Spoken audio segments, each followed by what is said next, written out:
हमारे मंदिरों पर कब्जा किया गया है, ऐसा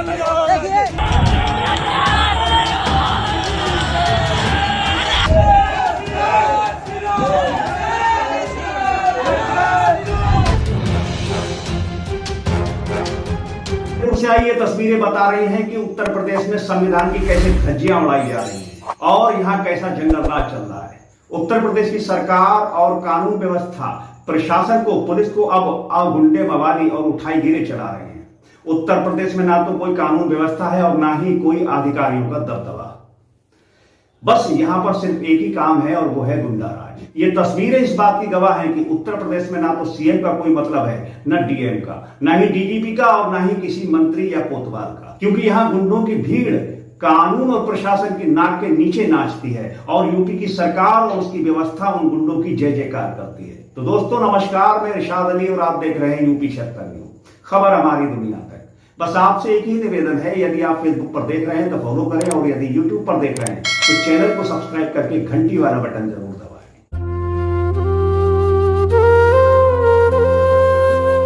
उत्तर प्रदेश के फतेहपुर से आई ये तस्वीरों ने सरकार के उन डेलीगेशन और उस वार्तालाप की धज्जियां उड़ा दी जो पुलवामा हमले के बाद देश के लोगों ने विदेशों में जाकर हमारे देश की अखंडता और एकता के कसीदे पढ़े थे। इन तस्वीरों को देखकर विदेशों में हमारे देश का नाम खूब रोशन हो रहा होगा, उससे भी ज्यादा बुत खड़ी हुई पुलिस की चर्चाएं हो रही होंगी। बता दें कि इन तस्वीरों का जिम्मेदार है हिंदू महासभा का प्रांतीय उपाध्यक्ष मनोज त्रिवेदी, जिसने प्रदेश ही नहीं देश को शर्मसार करने वाले कृत्य को करके सरकार कानून व्यवस्था को चुनौती दी है।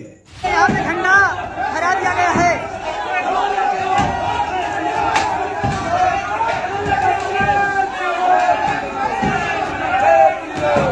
मनोज त्रिवेदी खाकी को नोचता हुआ मकबरे तक पहुंच जाता और ऐलान करता है कि यह मकबरा नहीं मंदिर है। और फतेहपुर के एसपी पूरी बेशर्मी के साथ कहते हैं कि बैरिकेडिंग तो की थी, लेकिन पता नहीं ये लोग कैसे और कहां से अचानक आ गए।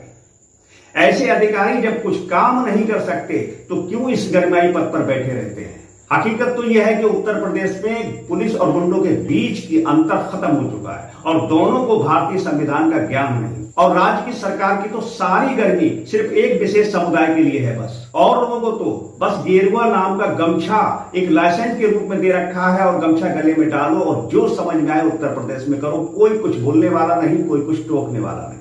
दोस्तों ऐसा लगता है कि यूपी के संभल के बाद अब फतेहपुर में भी मंदिर और मकबरे को लेकर हिंदू मुसलमान वाला गंदा खेल शुरू किया जा रहा है। मलबा में मस्जिद बन रही है, उसको अभी तक कुछ नहीं कर पाए। हमको हमारे मंदिर जाने से रोकेंगे। कान खोल कर सुन लो, कप्तान महोदय को चुनौती है, हम चुनौती स्वीकार करते हैं। उन्होंने कहा है लाठी से रोकेंगे, गोली से रोकेंगे। 90 की कार सेवा दोहराने आए हैं। पुलिस अनजान बन रही है, लेकिन पुलिस को सब मालूम था कि क्या होने जा रहा है। इसका बाकायदा ऐलान किया गया, जानता था और सरकार भी सब जानती थी कि आतंकी क्या करने वाले हैं और तीनों शांति व्यवस्था बनाए रखने की नौटंकी कर रहे हैं। नतीजा 11 अगस्त की सुबह कई हिंदूवादी संगठन लगभग 10 बजे 2000 लोगों को लेकर ईदगाह में बने मकबरे के अंदर घुस जाते हैं।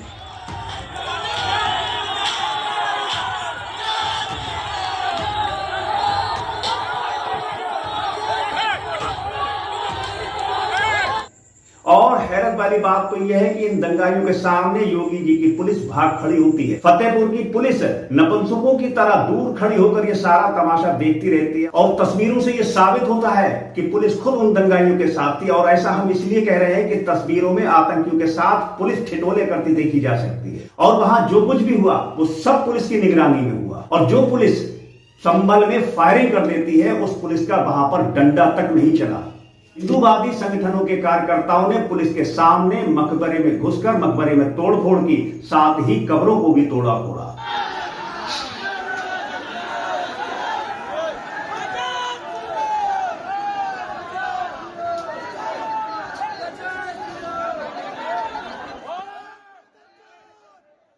और कुछ ने मकबरे की छत पर चढ़कर भगवा झंडा लगाया। हिंदू संगठन का नेता मकबरे के भीतर घुसा और उसने वहां पर पूजा पाठ शुरू कर दी, यहां तक कि उसने हनुमान चालीसा भी पढ़ा। बता दें कि मकबरे के तोड़फोड़ और भगवा झंडा देख दूसरे समुदाय के लोग भड़क गए और लगभग 1500 दूसरे समुदाय के लोग भी मकबरे पर पहुंच गए और तनाव बढ़ने लगा।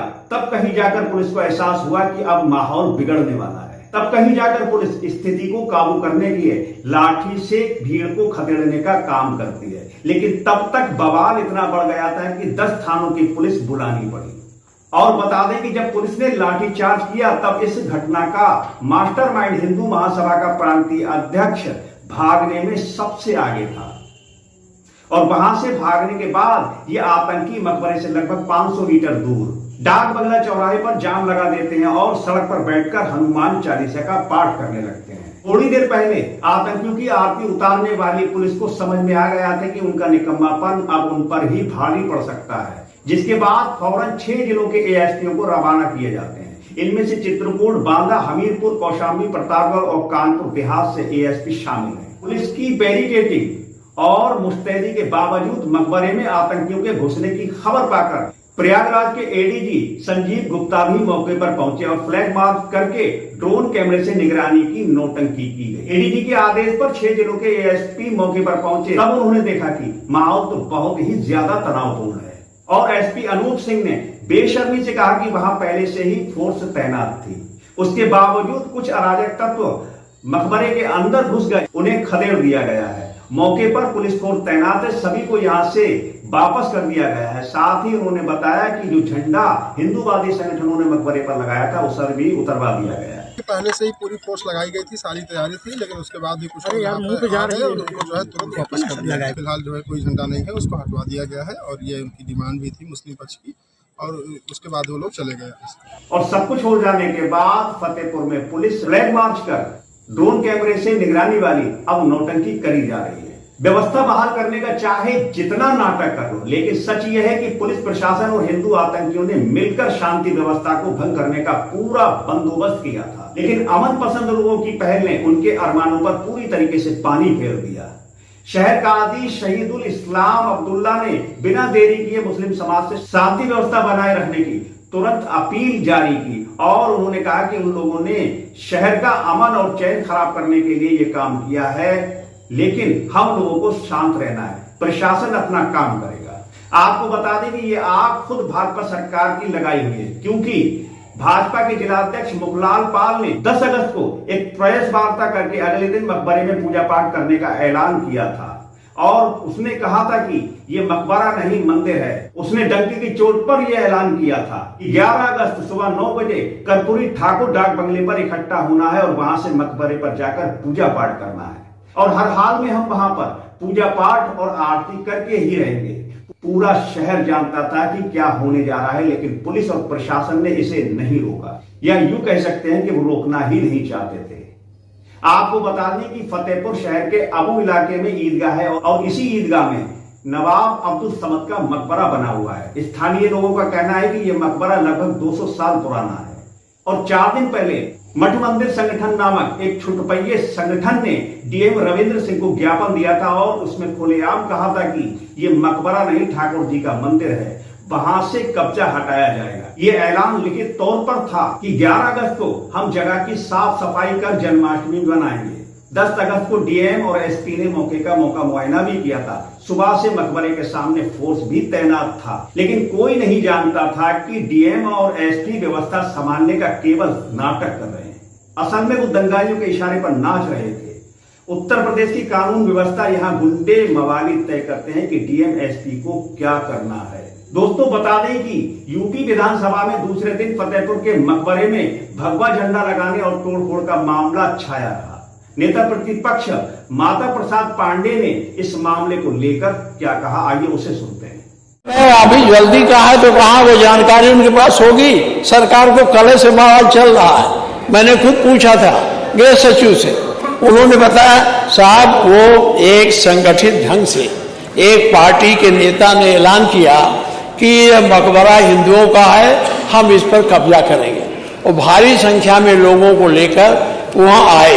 यह सही है कि पुलिस ने उसकी बैरिकेडिंग की, लेकिन बैरिकेडिंग के बाद जितनी पुलिस की आवश्यकता थी वहां रोकने के लिए वो नहीं था। ये लोग आए और हल्ला करते हुए पुलिस को धक्का मुक्की देके उसमें घुस गए और तोड़ फोड़ किया। इससे सांप्रदायिक सौहार्द बिगाड़ने की कोशिश भारतीय जनता पार्टी की सरकार कर रही है। ये नहीं चाहती है कि उत्तर प्रदेश में शांत व्यवस्था बनी रहे। ये केवल यही नहीं, मेरे यहाँ एक 2.0 हेक्टेयर में छोटा सा मजार था और आपके नेता ने जबरदस्ती उसको उजड़वा दिया। तो ये एक परिपाटी चल गई है कि मुस्लिम मदरसों को तोड़ो, मुस्लिम मकबरों को तोड़ो, जिससे सांप्रदायिक सद्भाव बिगड़े और एक पक्षीय राजनीति इनकी चल सके। इसलिए माननीय मैंने इस पर आपके माध्यम से सदन का ध्यान आकृष्ट किया। सरकार के पास कोई बयान हो तो बतावें क्या हो रहा वहां।